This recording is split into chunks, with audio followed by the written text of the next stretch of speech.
28 bébés prématurés évacués dimanche d'un hôpital de la ville de Gaza au cœur des combats entre Israël et le Hamas sont arrivés ce lundi en Égypte. Le secrétaire d'État américain à la Défense, Lloyd Austin, en visite à Kiev. Il a assuré Volodymyr Zelensky du soutien constant de Washington face à l'invasion russe. Reportage à Jérusalem-Est, quartier sous tension depuis le 7 octobre, où les destructions de maisons palestiniennes continuent. La victoire de Javier Milei en Argentine soulève des interrogations sur l'avenir de l'accord commercial entre l'Union européenne et le Mercosur.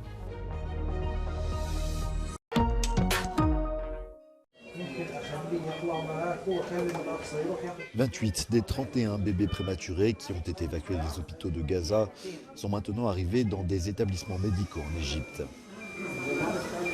Le transfert a commencé dimanche alors que les opérations militaires israéliennes se poursuivent à l'intérieur et autour de l'hôpital principal Al-Shifa de Gaza.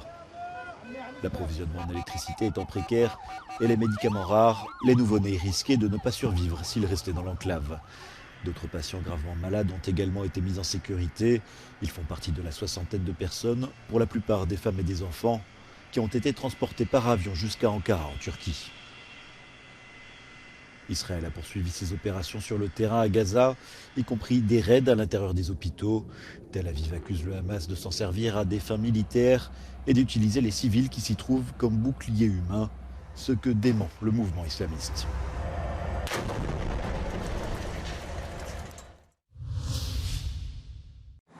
Depuis l'attaque du Hamas du 7 octobre et l'offensive militaire israélienne sur Gaza, les Palestiniens de Cisjordanie occupée et de Jérusalem-Est ont été la cible de représailles violentes.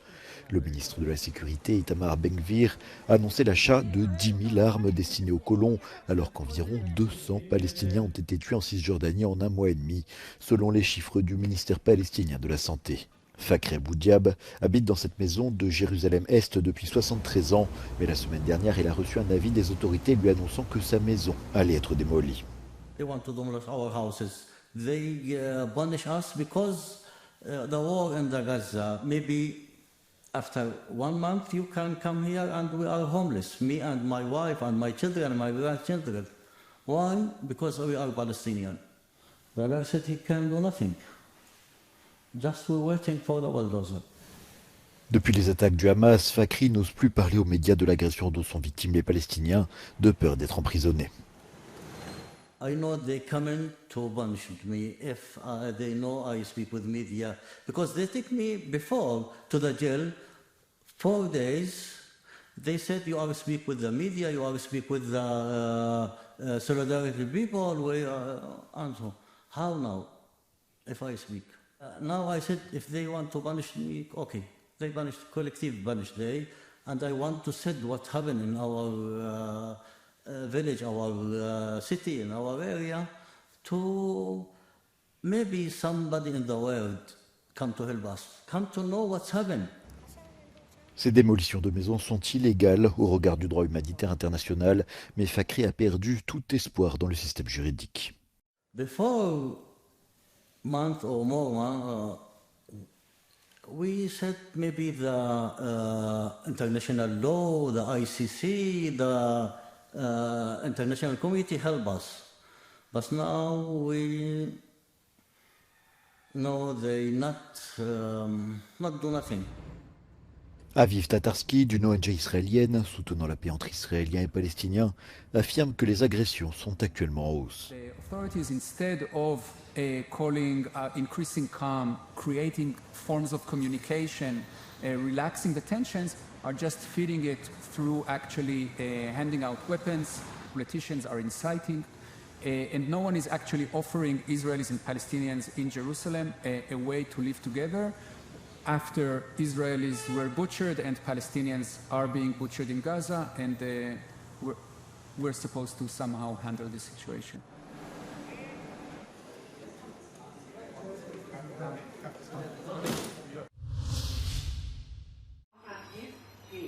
Le secrétaire d'État américain à la Défense, Lloyd Austin, était en visite surprise à Kiev alors que le soutien des États-Unis à l'Ukraine suscite de plus en plus de divisions.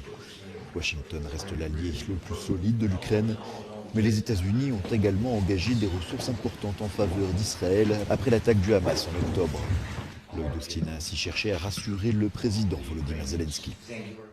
The message that I bring you today, Mr. President, is that the United States of America is with you. We will remain with you for the long haul.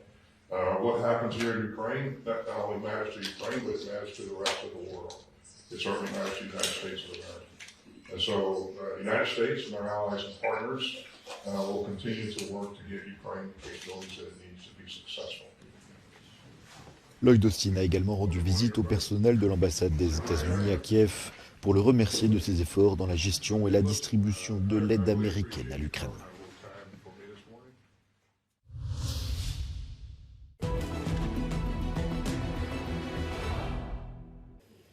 Ukrainian and Russian forces are continuing combat operations in eastern and southern Ukraine, although the rainy weather will likely continue to slow the pace of combat operations until winter conditions fully set in. The Institute for the Study of War refers to Russian mill bloggers who claim that Ukrainian forces continue to defend against a strong group of Russian forces attacking near Avdiivka here, and that Ukrainian forces maintain the initiative in southern Ukraine. Over the weekend, Ukrainian officials stated that Ukrainian forces have established bridgeheads on the eastern or left bank of Kherson region and attacked near Krynki, there it is, about 40 kilometers away from Kherson city, and also Poima, this is around 15 kilometers away from Kherson city, and Pishanivka as well. Now, how big is a bridgehead? What is it exactly and why it matters? The US military doctrine defines a bridgehead as an area on the enemy's side of the water obstacle that is large enough to accommodate the majority of the crossing force, has adequate terrain to permit defense of the crossing sites, provides security to crossing forces from enemy direct fire, and provides a base for continuing the attack.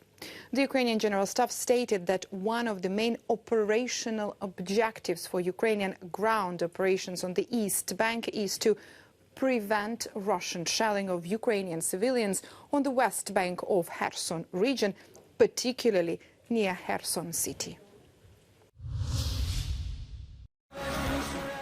55,6% des scrutins. Javier Milei savoure son triomphe à l'élection présidentielle argentine. L'économiste de 53 ans se décrit comme un anarcho-capitaliste.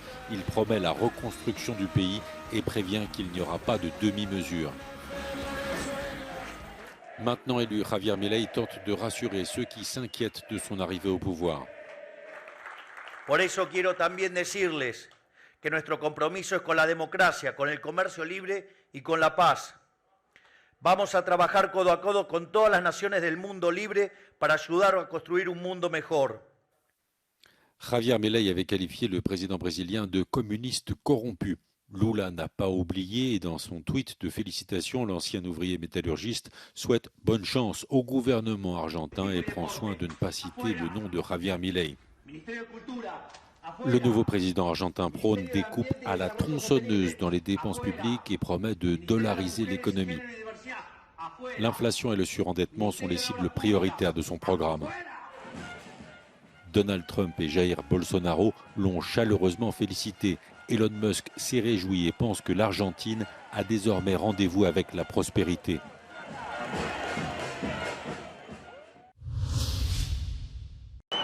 La victoire de Javier Milei lors de l'élection présidentielle argentine pourrait faire dérailler les négociations commerciales entre l'Union européenne et le Mercosur. Lors de sa campagne, le candidat d'extrême droite a menacé de quitter l'ensemble sud-américain qui lie son pays avec le Brésil, le Paraguay et l'Uruguay. En cas d'échec des discussions, l'Union européenne serait la principale victime de cette issue, car les 27 cherchent à renforcer leur influence sur cette partie du continent. Not reaching a deal with the Mercosur countries and not ratifying this association agreement would be a great loss for the European Union, not only on the economic front, but also in terms of symbolics and the politics of its relationships with Latin America. The EU has been trying hard to reassert its influence in Latin America in the last few years, especially after the Russian invasion of Ukraine, when the EU tries to gather as many allies as possible.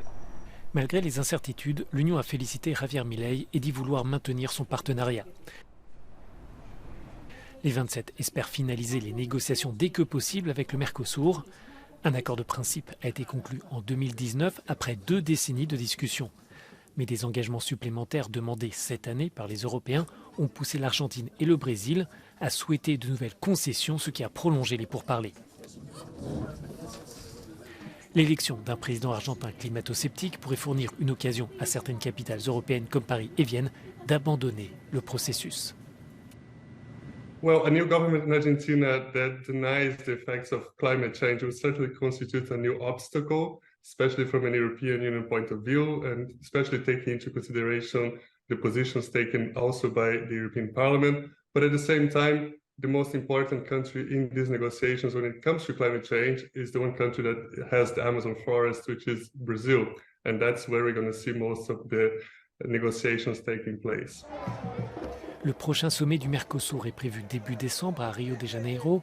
Certains sont tentés de faire pression pour qu'une décision soit prise d'ici là, avant que Javier Milei ne prenne ses fonctions 3 jours plus tard.